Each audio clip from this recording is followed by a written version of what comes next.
सुशीला देवी एक विधवा महिला एक छोटे से गांव में अपनी इकलौती बेटी पूजा के साथ रहती थी।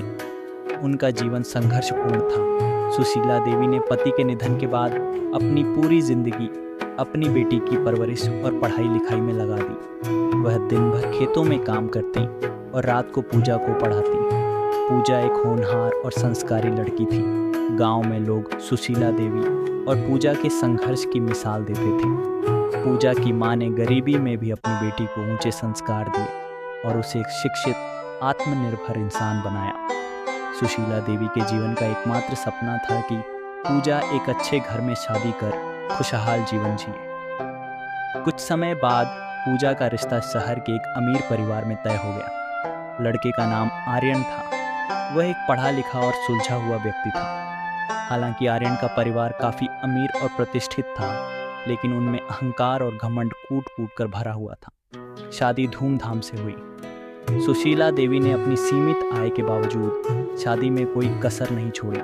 उन्होंने सोचा कि अब पूजा का जीवन संवर जाएगा।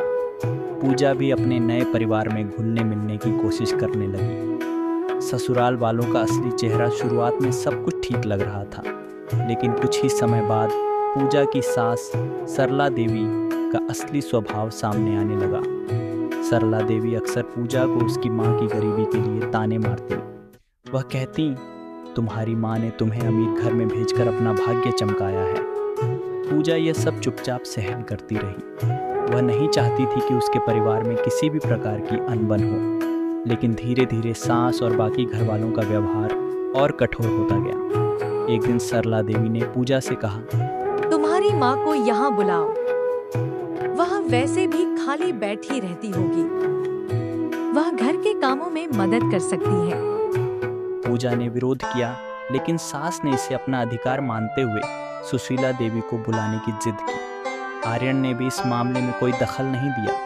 पूजा के पास कोई और विकल्प नहीं था, इसलिए उसने अपनी मां को सब कुछ बताए बिना ससुराल बुला लिया। सुशीला देवी ससुराल पहुंची, लेकिन उन्हें वहां सम्मान के बजाय नौकरानी की तरह रखा गया। सरला देवी ने उन्हें घर के सारे काम सौंप दिए, झाड़ू पोछा, बर्तन धोना और खाना बनाना। साथ ही वे बार बार सुशीला देवी को उनकी गरीबी की याद दिलाती। सरला देवी कहती, हमारे जैसे अमीर घर में रहना तुम्हारे जैसे गरीबों के लिए सपना है। तुम अपनी बेटी की वजह से यहाँ हो, वरना तुम्हारी जगह तो बाहर होती। सुशीला देवी ने यह सब सहन किया, क्योंकि वह अपनी बेटी के जीवन को और कठिन नहीं बनाना चाहती थी। लेकिन पूजा यह सब देखकर अंदर ही अंदर टूट रही थी। गांव के लोग जो सुशीला देवी के संघर्ष और उनकी इज्जत करते थे, उनके अपमान के बारे में जान गए। पूजा के बचपन के दोस्त रवि ने देखा कि सुशीला देवी हवेली में नौकरानी की तरह काम कर रही हैं। उसने यह बात गांव के संत बाबा तक पहुंचाई। संत बाबा ने कहा, एक माँ जिसने अपनी बेटी के लिए अपना सब कुछ कुर्बान किया, उसे इस तरह अपमानित करना पाप है। हमें इस अन्याय को रोकना होगा। अगले दिन संत बाबा और गांव के लोग हवेली पहुंचे। उन्होंने ससुराल वालों से कहा, जिस माँ ने अपनी बेटी को इस घर के लायक बनाया, आप उसी माँ को नौकरानी बना रहे हैं। यह आपकी संपत्ति की नहीं, बल्कि आपकी सोच की गरीबी दिखाता है। गांव वालों ने ससुराल वालों का विरोध किया। उन्होंने कहा कि यदि यह अन्याय बंद नहीं हुआ तो पूरी गांव सभा उन्हें बहिष्कृत कर देगी। सरला देवी और उनके परिवार को अपनी गलती का एहसास हुआ। सरला देवी ने सुशीला देवी से माफ़ी मांगी और कहा, हमें अपनी गलती का एहसास हो गया है। हम आपका अपमान नहीं करेंगे। आपने जो संघर्ष किया है वह सम्मान के योग्य है। ससुराल वालों का व्यवहार बदल गया।